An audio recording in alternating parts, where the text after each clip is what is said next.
Hey everybody, you're here at Crossroads. I'm the Reverend Brian Blair, your host of the show, where every week we ask our guests to talk about the intersection of their faith life and their everyday life. I am here with Professor um, Jane Gordon. I almost called you Lewis. No, don't Hi, do Jane. that. No, no. Hey, He Brian. wouldn't appreciate that, and you wouldn't appreciate Both. that. Nice to see you, Jane. You too. This is WHUS 91.7 Stores.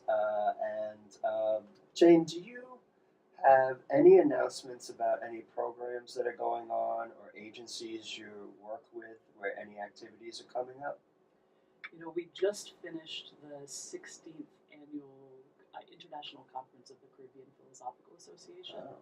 3 days of very exciting discussion about Caribbean ideas and politics. So we just finished that, but you should always keep an eye out for next year's meeting. I noticed I got a couple of emails about it. Can people maybe Google it and find some of the talks or? Absolutely. Okay, great. Yeah, it's just CaribbeanPhilosophicaLassociation.org.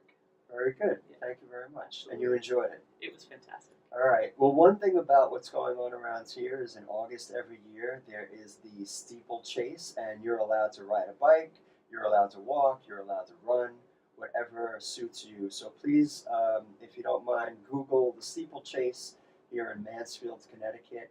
It benefits a lot of not-for-profits. One of them, for example, is Wayne, the Wyndham Area Interfaith Ministry. So if you want to get out, ride your bike, and do it for a good cause, please look up the steeplechase here in the Wyndham area and see if you'd like to participate. Well, Jane, how are you today? I'm good. Why don't you tell us, if you don't mind, what you do here at UConn? Sure. So I teach political science here at the university, and I also direct our graduate program. So as a teacher of political science, what kind of classes were you teaching this past semester? Well, this past semester I taught Black political thought, and I taught a course that's focused on helping graduate students to write their dissertations. Black political thought. Yeah. So I have eyeballs that work right now. Right. You're not black. No. So what made Well, I you wasn't born interested? that way. What is that? Something about taxes and dying. There's a joke about that. So what brought you to that? What made you interested in that you would want to teach it?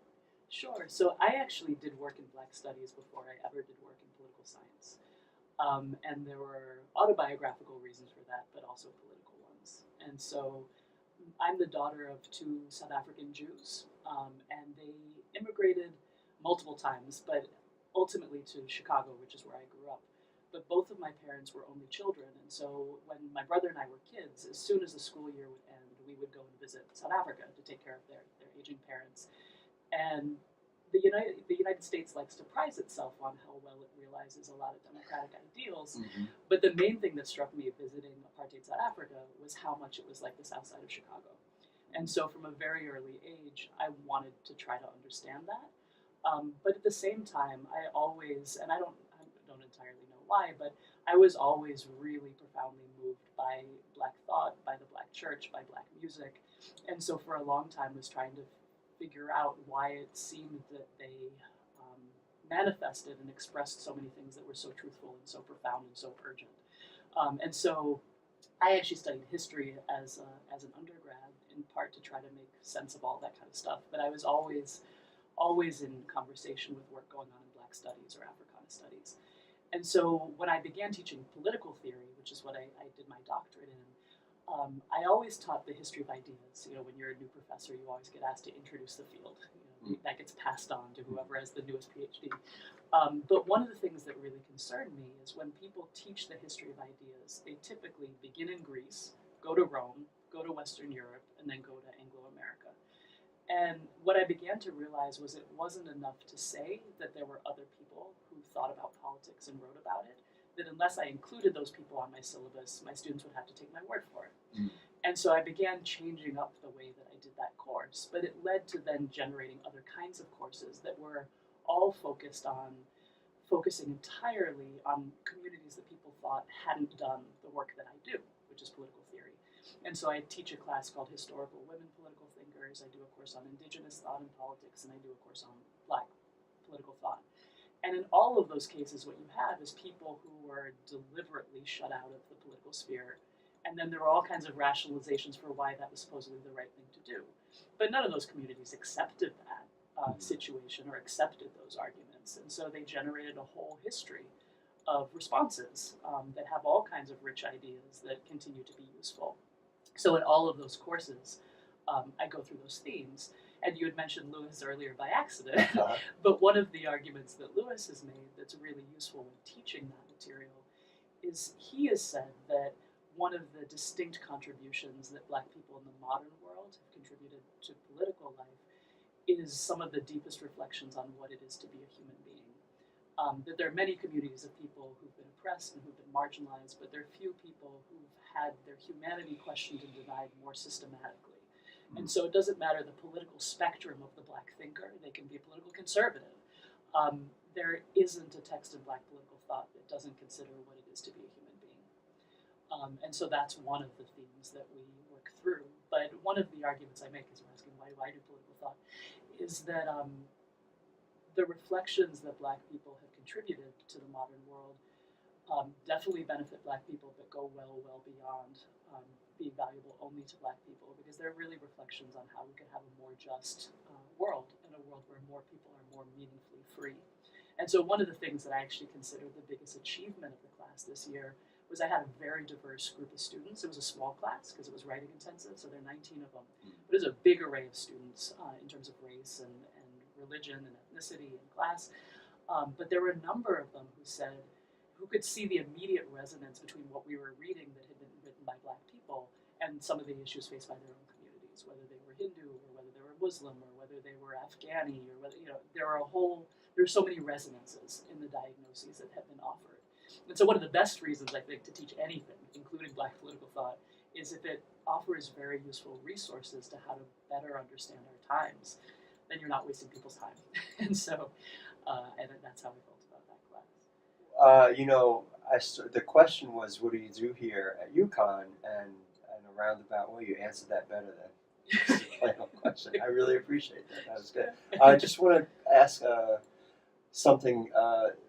Who wrote The Soul? Is it The Souls of Black Souls of Black. That's W.E.B. Du Bois. Right. So what I really appreciate about the title, even in and of itself, is that it uses the term souls, and that gets back to your point about what is it to be human. Yep.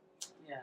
All right. And one of the things that's amazing about Du Bois is that book also, every chapter begins with lines of music from sorrow songs or spirituals. And his argument was that while you have to speak to people's rational capacities, that you can only actually understand a human being by speaking to all of the different registers and domains in which we live. And so one of the things that's so remarkable about him as a scholar is he was a pioneering sociologist, historian, political economist, but he also always spoke about things spiritual. He also always turned to poetry because he knew that one genre was never enough for capturing what it is to be a person. Well, you must be a very good professor because you just answered like the first 3 questions I had and segued into my next question, and I didn't have to do anything. So fantastic. Because you sort of moved into spirituality, and that's the other part of what we try to do on the show. Could you please tell us a bit about who you are spiritually? Sure. So the superficial answer, which is not where I want to end, but it's where I can begin, is that I'm Jewish. And the reason I say that's not where I want to end is that many people are born into many faiths, and that means more or less to them. But for me, being a Jewish person has meant something very profound. It's absolutely formative to my sense of who I am. But it helps to explain a little bit about why that is. So as I said before, my folks were Jews living in South Africa. And my father lived in Cape Town and my mom lived in Port Elizabeth. And they're very different communities. Cape Town has a big historical Jewish community. Port Elizabeth, not at all. And what it was her father was a doctor, and so he was the only doctor in the entire area and also the only Jew. And so my mom actually grew up going to Christian schools because there were very few non-religiously affiliated schools. Whereas my dad, his story was actually the complete opposite. It was the Jewish community that had taken in his father, who had actually been orphaned, and so they were very embedded in the Jewish community, but mainly as a place that provided necessary social services. So my dad went to Jewish day school, not because his parents were particularly religious Jews, but because that was a way that they accessed the kinds of resources they needed, right? And so my dad grew up, very very meshed in the Jewish community in Cape Town, and it was segregated like everything else. So there are Black African Jews, but that community was in complete isolation from the predominantly white Jewish community in Cape Town, and that community was also Orthodox. And for some people, that was a meaningful thing. For others, it just meant that when they went to synagogue, they pretended to be Orthodox as well. But what's interesting in terms of my family is that my mom, who was raised in Christian schools and whose mom was a convert to Judaism, but whose dad was born Jewish, was far more moved by Judaism than my dad was. My dad was part of that very, there's a whole tradition of it in Jewish communities of people for whom being Jewish is best expressed in varieties of being a socialist or a communist. And so, for instance, my dad's mother was a Zionist socialist feminist. And so, but at the same time, when my family moved twice, we ended up in Chicago, and they immediately made sure that my brother and I were raised in a Jewish synagogue. But again, they did it mainly because that was just what you did. And so it wasn't necessarily that they were very concerned with me being devout. We didn't keep kosher and any of that. But the irony was, I absolutely loved it. I was really, really moved. I was moved by socialism as well, but I was also actually really moved by Jewish theology. And that had everything to do with where the synagogue was and who led it. So, for instance, the rabbi we had, his name was Rabbi Arnold Jacob Wolf. And did you hear that, Rabbi Arnold? Sorry, just dead, unfortunately. Okay. But maybe then he did hear. Then he did hear it. Yes, okay. he did. But I was so fortunate that he was our rabbi, because he was very curmudgeonly, very stubborn, utterly brilliant, and always challenging. And it was a synagogue mainly of people affiliated with the University of Chicago, so predominantly left liberals, but who were often very self-congratulatory. They thought they were on the right side of everything. And he used to always say, liberals are always there when you don't need them, and they're not there when you do. Didn't Dr. King say something something like that? So he was there on the one side interpreting Torah for us, and then we had a cantor who was a survivor from Poland, who wrote some of the most beautiful Jewish music of the 20th century. Oh. It's a winning combination. Wow. And so, I was always intellectually curious and always moved by ethical questions. So for me, this really became a second home, and I could walk there from where I lived. And the other thing was, as an immigrant kid, there was something really profound about knowing that my family, that was spread all over the world, was all doing something similar at those particular times of year, whether it was Yom Kippur, whether it was Shabbat. So although my family was not very devout, I was always very, very moved by Judaism. But the other thing about it that was really interesting was this synagogue was located across from where President Obama used to live. Oh. And it was part of, a very affluent, primarily white, but also Black middle class community, and then was surrounded by the rest of the south side of Chicago. And one of the things that Jewish theology always stresses is the ethic toward the stranger. And so I used to fight with my rabbi on a regular basis about the extent to which we were living that ethic and how well we were living that ethic.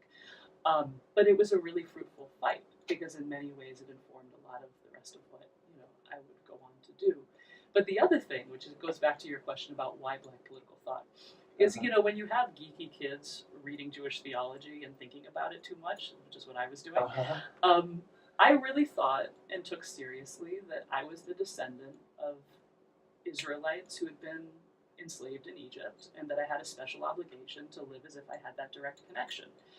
And I've subsequently learned a lot of stuff about conversion and the way that Europeans also became part of the Jewish community.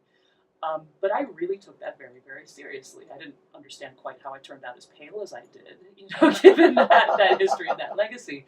But trying to figure out what that meant really, really captured my imagination, and still does.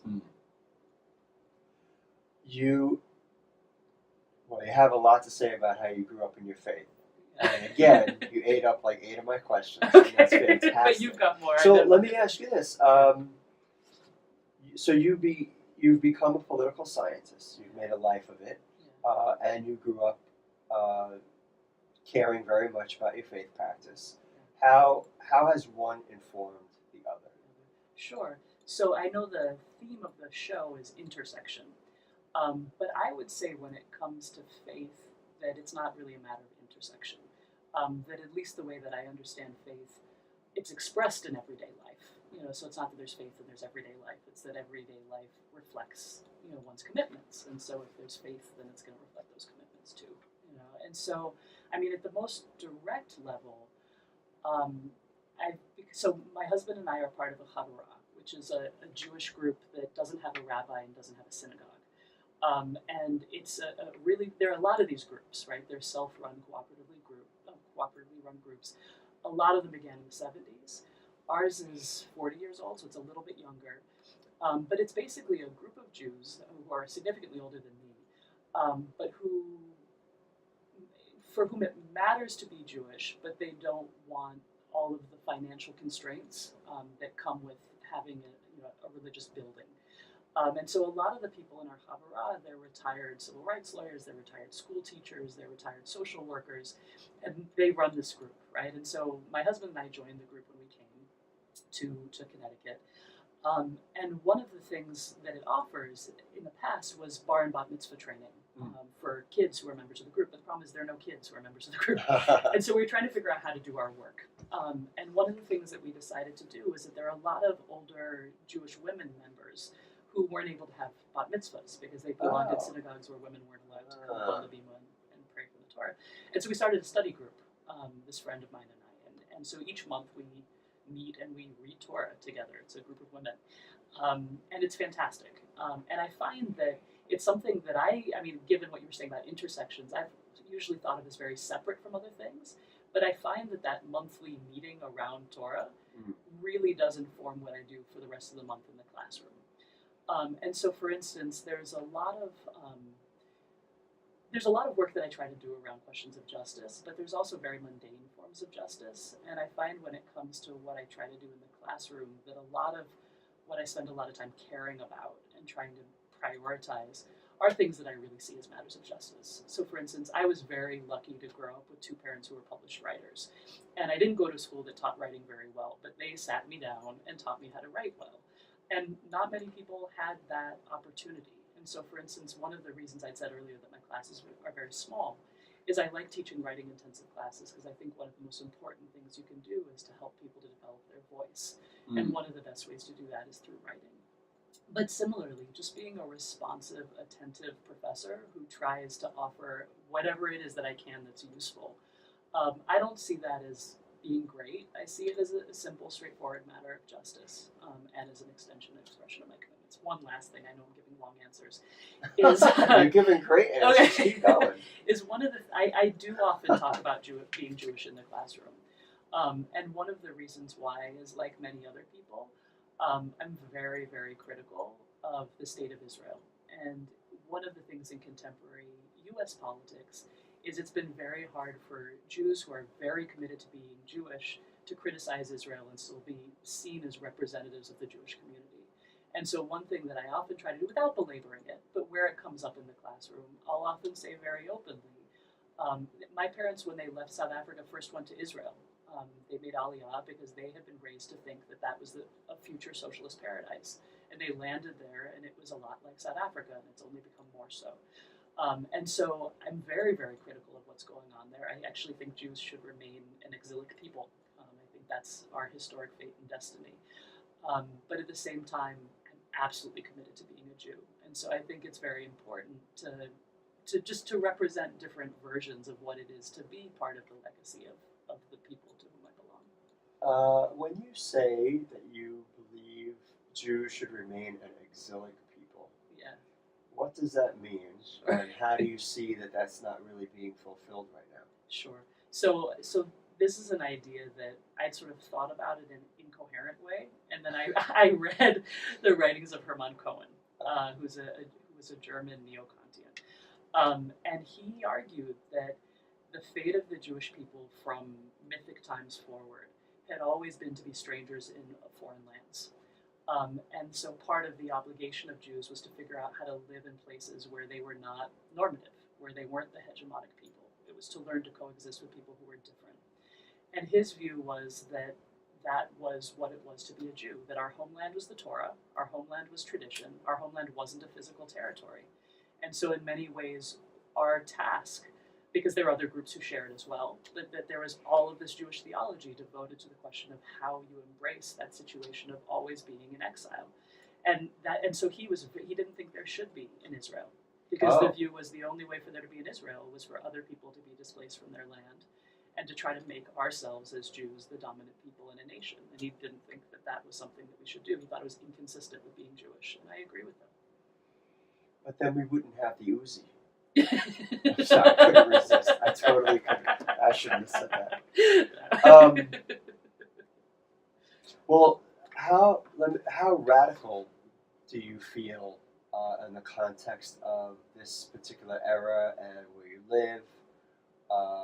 Is that view that you just shared?